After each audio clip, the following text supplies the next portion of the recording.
안녕하세요. 사도신경 네 번째 시간 같이 한번 좀 살펴보겠습니다. 나는 믿습니다.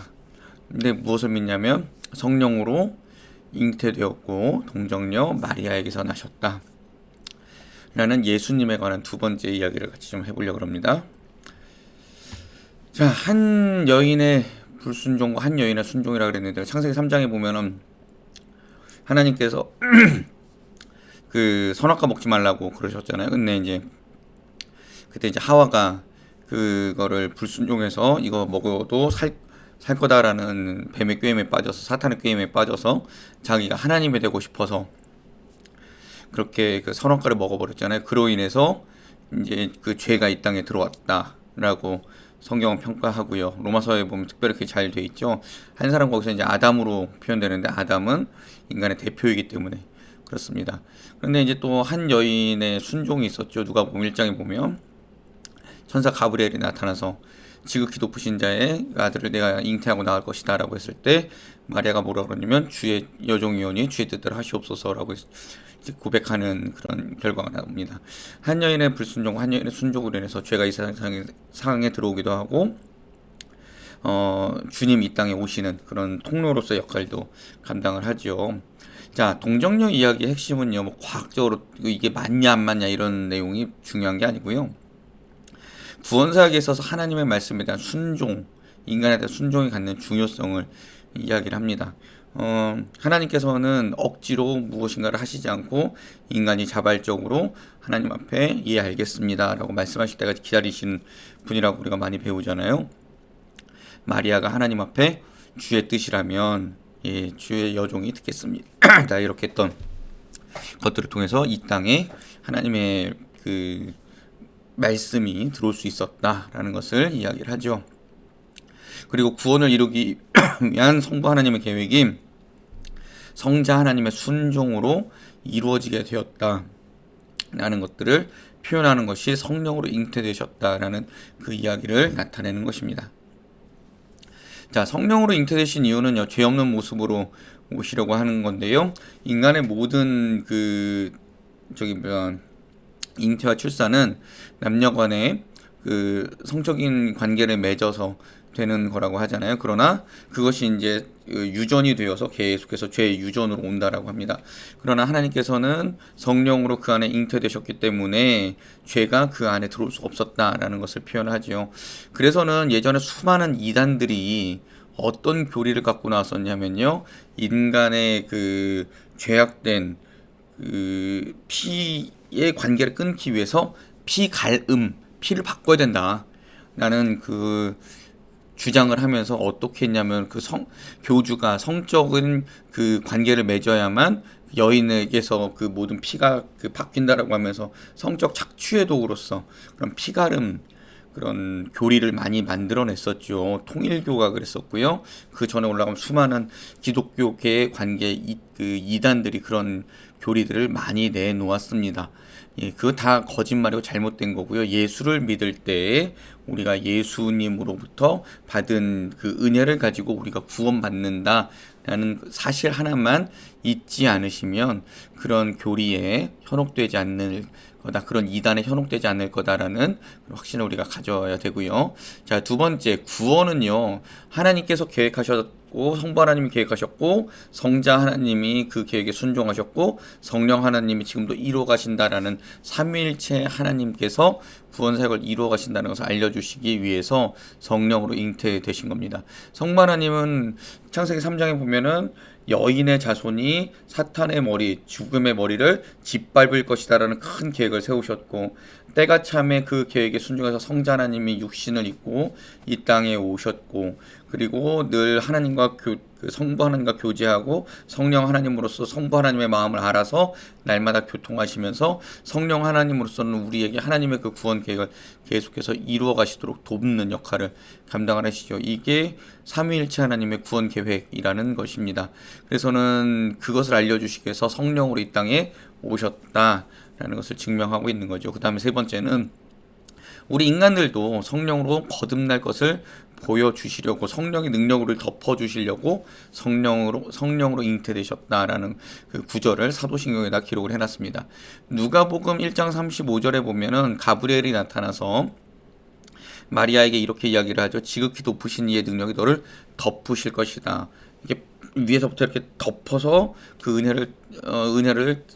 은혜로서 채우실 것이다라고 표현을 하는데, 덮는다라는 그 표현이 성경에 어디 나오냐면요, 출애굽기 40장에 보면 모세의 회막을 덮은 하나님의 영광, 회막이 다 완성됐을 때 하나님의 영광이 그 회막을 쫙 덮었다라고 하거든요. 그러니까 하나님의 은혜를 이렇게 덮어주셨다 라는 거예요. 그 다음에 룻을 덮은 보아스의 옷자락, 룻기 3장에 보면 보아스가 룻을 이렇게 덮어주는 옷자락이 있거든요.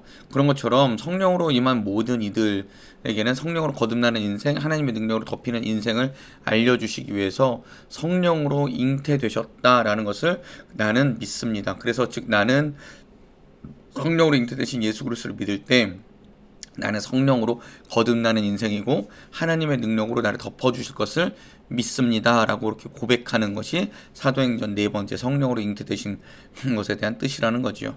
자, 4번째는 인간에게 찾아오신 하나님을 알려주시려고인데요. 그동안은 인간이 신을 찾아 헤맸죠. 신의 형상을 가진 것 같은 해, 달, 별, 나무, 돌, 동물, 인간보다 강해 보이는 모든 것에 가서 인간들이 막 절하고 이게 신인가 보다라고 그렇게 했었는데, 그게 아니라 하나님께서 찾아오셔서 내가 너에게 나를 보여준다라는 것을 알려주시기 위해서 주님께서는 성령을 통해서 이 땅에 오셨고요.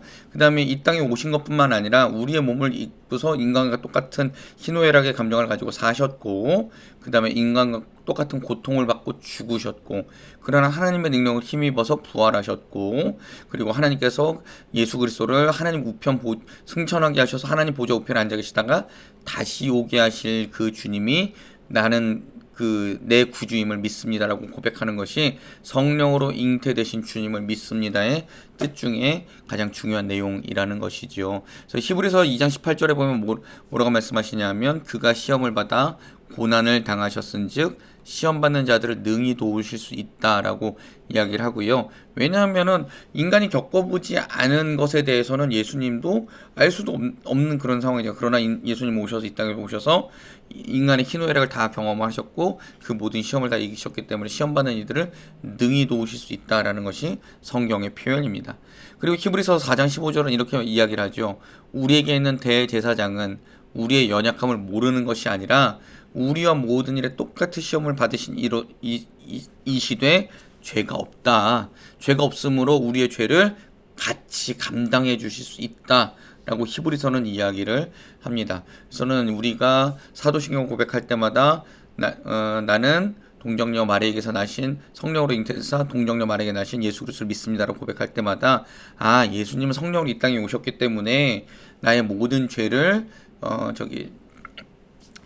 같이 져주실 수 있고 내 모든 것을 경험해 보셨기 때문에 아시기 때문에 내가 눈물로 앓을 때마다 주님도 같이 울면서 그 모든 것을 동감해 주실 수 있구나, 공감해 주실 수 있구나, 나와 소통할 수 있구나, 그런 주님이 나의 주님 예수 그리스도이시구나, 이렇게 고백하면서 그 사도신경을 외워야 한다라는 것이죠. 자, 예수님의 신성과 인성에 관한 역사적인 기록들이 꽤 많이 있어요. 사도신경에 왜 나는 예수님을 믿는데 그는 성령으로 잉태되어 동정녀 마리아에게서 낳으시고 라는 그 고백이 들어갈 수밖에 없었는가? 수많은 사람들이 예수님은 그냥 하나님이시지 인간이 아니다라고 주장하는 경우도 있었고요. 아니다, 예수는 인간이지 하나님이 아니다라고 주장하는 경우들이 있었어요. 그래가지고 이것을 가지고 치열하게 싸우다가 몇 번의 그 주교들의 회의를 통해서 예수님은 참신이며 참 인간이시다라는 것을 알려주기 위해서 그 사도신경에다가 그렇게 신앙 고백으로 딱 박아 놓은 거예요. 자, 여기 보면 AD 4세기니까 300 몇 년, 3세기 300 몇 년쯤 되겠죠. 라우디게아라는 지방의 주교 아폴리나리오스라는 사람이 인간의 뭔가 예수님은 그냥 인간이지만 정신은 하나님으로서 완전한 인간은 아니다라고 이렇게 이야기를 했어요. 그래서는 AD 381년에 콘스탄티노플 종교회의가 열렸는데 여기서 아폴리나리오스는 이단이다.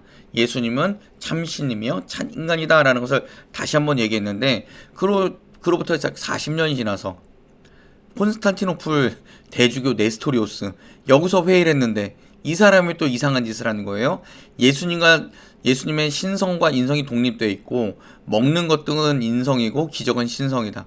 그래서 완전한 하나님과 완전한 인간이 아닌 그냥 적당히 반반 섞여 있는 인간의 몸으로 살 때는 예수님이고 기적을 할 때 하나님이다. 이런 식으로 이야기를 했습니다. 그래서 알렉산드리아에 있는 키릴이라는 대주교가 시릴이라고도 해요. 키릴이라고도 하고 예수님 완전한 인간이고 완전한 하나님이라서 에베소 공의에서 네스토리오스를 이단으로 정죄해 버립니다. 자, 그리고 또 몇 년이 지났어요. 431년 지나서 448년 겨우 10몇 년 지났을 때 또다시 이런 유티케스라는 주교가 나타나서 원래는 하나님이고 보기에만 인간이라서 하나님이지 인간 아니다.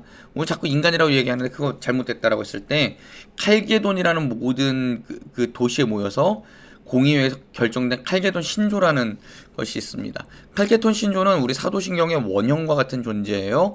그래서는 그 칼케톤 신조에서부터 사도신경이 거의 이제 완성되어 갔다라고 표현을 하는데요. 거기서 뭐라고 주장했냐면 그리스도는 신성도 완전하고 인성도 완전하다라고 이렇게 딱 그 확정을 짓습니다. 그래서 그 아래 있는 칼케톤 신조의 내용을 보면 그리스도는 완전한 신성을 가지고 계시고 또 완전한 인성을 가지고 계셔서 진정한 하나님이시고 진정한 사람이고 예수님의 신성과 인성은 서로 혼동되지 않고 침입하지도 않고 대조하지도 않고 특성이 연합함으로 없어지지도 않는다. 즉 신성과 인성이 한 그 안에서 정밀묘하게 조화를 이루고 있다라고 이렇게 신앙 고백을 하는 거예요. 그래서는 예수님이 성령으로 잉태되어 이 땅에 오셨다는 것은 성자 하나님께서 이 땅에 오시면서 인간의 몸을 입으셨지만 인간의 특성도 있고 하나님의 그 신적인 기원도 다 가지고 있다라는 것을 우리는 믿습니다. 그래서 예수님이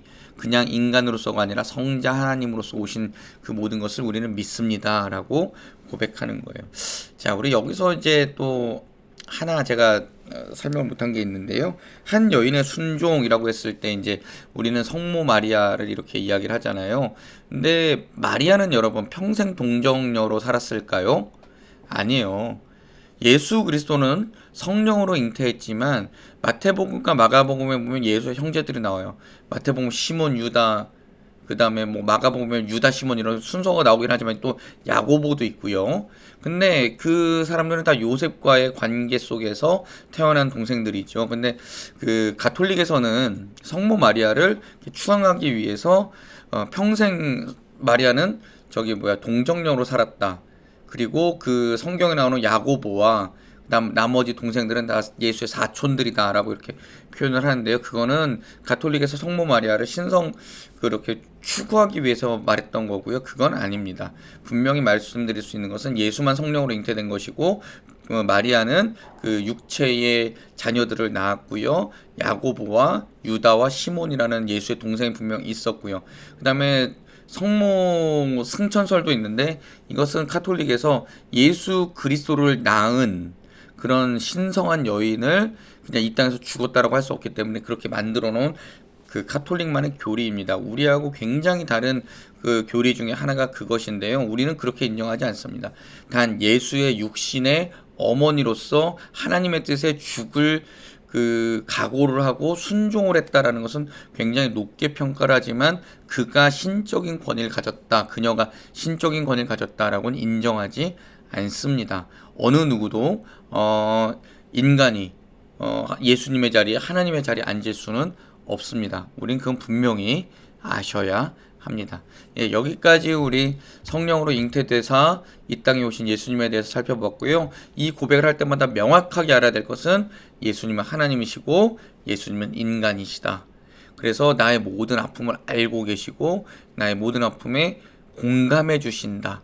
라는 것, 그리고 그 모든 것은 하나님으로서의 우리를 치유하시기 위해서 우리의 죄를 감당하시기 위해서 이 땅에 오신 성자 하나님이시다라는 것을 우리가 명확하게 고백할 수 있으면 참 좋겠습니다. 감사합니다.